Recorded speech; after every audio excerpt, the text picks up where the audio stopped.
முன் ஒரு செய்தி, சூப்பர் ஸ்டார் ரஜினிகாந்த் அவர்கள் மருத்துவமனையில் அனுமதி அப்படின்னு சொல்லிட்டு இப்போ தான் அந்த செய்தி, அதோடைய ஃபுல் விஷயங்கள் என்னங்கிறத நம்ம வந்து டீட்டெயிலாக இந்த வீடியோவில் வந்து பேச போகிறோம். ஏன்னா நிறைய ரூமர்ஸ் எப்பவும் போல்.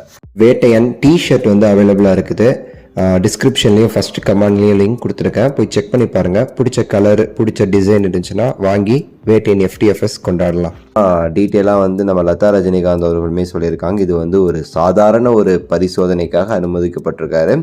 நீங்கள் கவலைப்படுற அளவுக்குலாம் எதுவுமே கிடையாது, கவலைப்பட தேவையில்லை, சாதாரண ஒரு இது தான். ஸோ ஒரு சிலர் என்ன போட்டிருக்காங்கன்னா வயிற்று பிரச்சனை சம்மந்தமாக வந்து அனுமதிக்கப்பட்டிருக்கார் அப்படின்னு சொல்லி வந்து போட்டிருந்தாங்க. அவருக்கு சில டெஸ்ட் எடுக்கிறாங்க, காலை 6 மணிக்கு எடுக்கப்படும் அப்படிங்கிறதெல்லாம் இவங்களுக்கு யார் கொடுத்தாங்க, என்ன நியூஸ்ன்னு தெரில, போட்டு விட்ருக்காங்க சில மீடியாஸ்லாம்.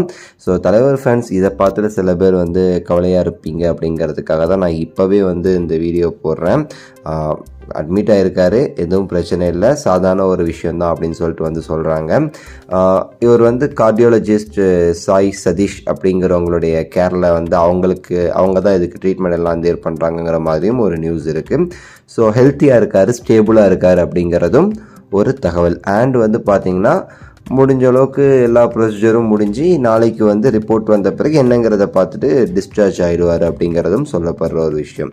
ஸோ அதெல்லாம் வந்து ஒன்றும் இல்லை. இப்போ முக்கியமான ஒரு கூத்து என்ன அப்படின்னா, சில புறம்போக்கு பசங்க, புதுசாக கட்சி ஆரம்பிக்கிற சில லூசுக்கு நாய்ங்க, இந்த லூசுக்கு இருக்கணுங்க, இந்த செய்தி வந்தவொன்னே போயிட்டு RIPன்னு சொல்லி போடுறது, படத்துடைய ப்ரொமோஷன்னு சொல்லி போடுறது, எப்போ சாவ அப்படின்னு சொல்லி போடுறது, இவனுங்களை மாதிரி கிறுக்கு நாய்களெல்லாம் வச்சுக்கிட்டு ஒரு அரசியல் கட்சி நடத்துறதுக்கு எப்படி ஒரு கிறுக்கனால தான் முடியும்னு நான் வந்து நினைக்கிறேன்.